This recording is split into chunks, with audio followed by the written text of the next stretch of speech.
পরিবার ছাড়া দেখা নিষেধ এমন ট্যাগলাইন নিয়ে মুক্তি পায় তানিম নূরের সিনেমা উৎসব। মুক্তির পর দেখা গেল কথাটা একেবারে মিথ্যে নয়।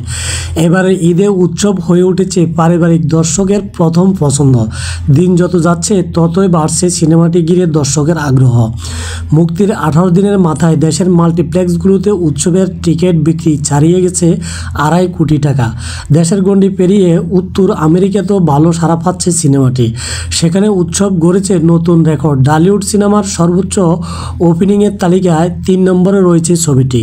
উৎসব সিনেমা দেখে মন ভরে গেছে। বাংলাদেশের সিনেমা দেখতে যাওয়া বয়স হওয়ার পর একটা বিড়ম্বনা, কারণ সিনেমা হলে বের হওয়ার দরজায় মুখে ক্যামেরা দাঁড়িয়ে থাকে। বের হওয়ার সঙ্গে সঙ্গে জিজ্ঞাসা করে কেমন দেখলেন, তখন কি বলবেন? সিনেমা যারা বানান তারা আমাদের ভাই বেরাদার, বোন, দুলাভাই, মামা, চাচা, ভাইবু, ভাইজি, না হলে আমার আরেকটা নাটকের প্রডিউসার, একটা চ্যানেলের মালিক। সত্য কথা বলে এ বয়সে বন্ধুহারা ভাইহারা হতে কে চায়? বেশিরভাগ সিনেমায় শেষ পর্যন্ত দেখলে একটা উপকার হয়, নিজের ধৈর্য শক্তি বাড়ে, সহ্য ক্ষমতা পোক্ত হয়। সম্পূর্ণ ভালো লেগেছে এমন ছবি আমার তালিকায় খুব কম। একটা দুটোর নাম করে সূর্য, দিগলবাড়ি, মুক্তির গান, নিরন্তর ভালো লেগেছিল। শঙ্কনাথ পছন্দ করেছিলাম, টেলিভিশন কিংবা স্বপ্নজাল দেখে প্রশংসা করেছিলাম। এরকম হাতে গোনা কয়েকটি সিনেমা। হাতে গোনা ব্যাপারটা হলো আপনি হাতের আঙ্গুল দিয়ে গুনতে পারবেন, আঙ্গুলিময় আঙ্গুলের দাগ ধরে ধরে গুনবেন, বেশিরভাগ বেশি হবে না। আমার মনে হয় 2-10টা আঙ্গুলের চেয়ে বেশি বাংলাদেশের সিনেমার নাম তালিকা আমি বলতে পারবো না। তানিম নূর পরিচালিত এবারের ঈদে ছবি উৎসব দেখলাম 13 জুন 2025। অপরাহ্ন শো 2 দিন আগে টিকিট কাটা ছিল।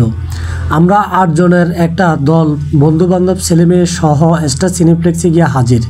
দীর্ঘ লাইনে দাঁড়িয়ে থাকতে হলো। এত বড় লাইন, সবার হাতে টিকিট, সবাই একটা সিনেমা দেখতে দাঁড়িয়ে আছেন। হাসি মুখে কি সুন্দর একটা দৃশ্য। সিনেমাটি শুরু হলো, প্রথম দিকে একটা শিশুর মুখে সংলাপ কাইস্টা আঙ্কেল শুনে হেসে ফেললাম।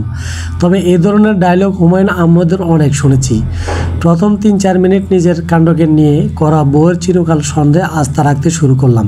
কোনো ভূতে কিলেছিল যে ঠিক দুপুরবেলা যখন ভূতে মারা ঠেলা, তখন আরামের ঘুমটা বিসর্জন দিয়ে সিনেমা হলে একটা জোর করে হাসানোর চেষ্টা করবে। নিশ্চয়ই এই ধরনের নাটক দেখতে এসেছি।